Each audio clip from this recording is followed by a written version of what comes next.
Makes me so damn mad a whole lot of people speak of you as tramps. By God, they didn't speak of you as tramps in 1917 and 18. No. Throughout history, the United States has stood tall, a beacon of freedom, democracy, and resilience.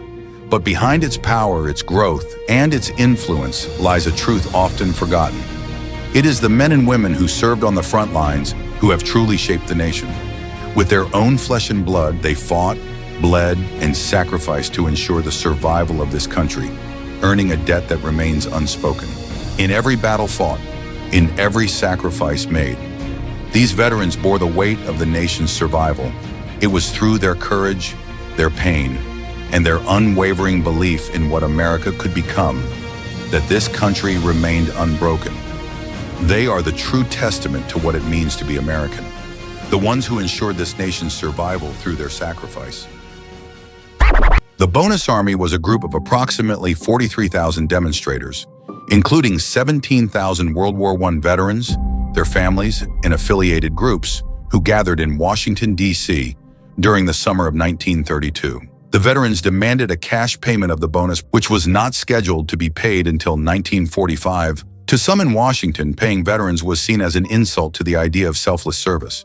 They argued that soldiers should fight for their country, not for financial reward. But for the men who had bled on the battlefields of Europe and Asia, the reality was far different. They had returned home to a nation that had moved on, one that now told them their sacrifices had an expiration date. The economic hardships of the Great Depression, which began in 1929, gave these wartime veterans another bad hand, making their delayed bonuses seem unjust and unattainable during such desperate times. According to Hoover, relief was not the job of the federal government, so he did not encourage any trips to Washington by relief seekers. They came anyway. That brought you to Washington. Well, to beat the undertaker, spend the money before the undertaker gets it. Veterans of World War I, marching to Washington to seek cash bonuses. These bonus marchers were a powerful pressure group. But Hoover met their peaceful strength with the army, tear gas and rifles. And the roaring flames sound the death knell to the fantastic Bonus Army.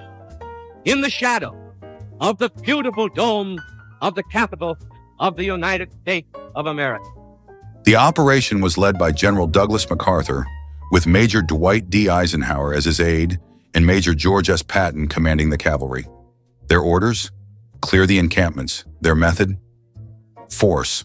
Tear gas filled the air. Cavalry under Patton's command charged into the camps. Shack after shack was set ablaze. 2 veterans were killed and thousands were driven from the capital.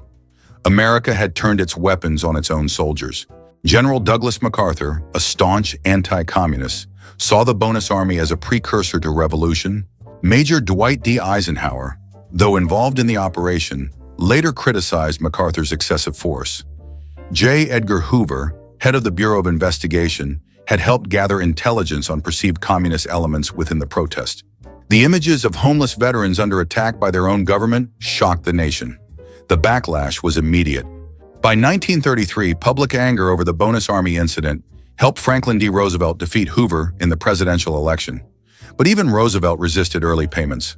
It wasn't until 1936 that Congress overrode his veto, finally granting veterans their bonuses. But the damage had been done. The use of military force against American citizens set a dangerous precedent. The Bonus Army attack influenced future crackdowns, from the McCarthy era to the Civil Rights Movement and beyond. The fear of communism led to increased federal surveillance, targeting labor unions, activists, and dissenters.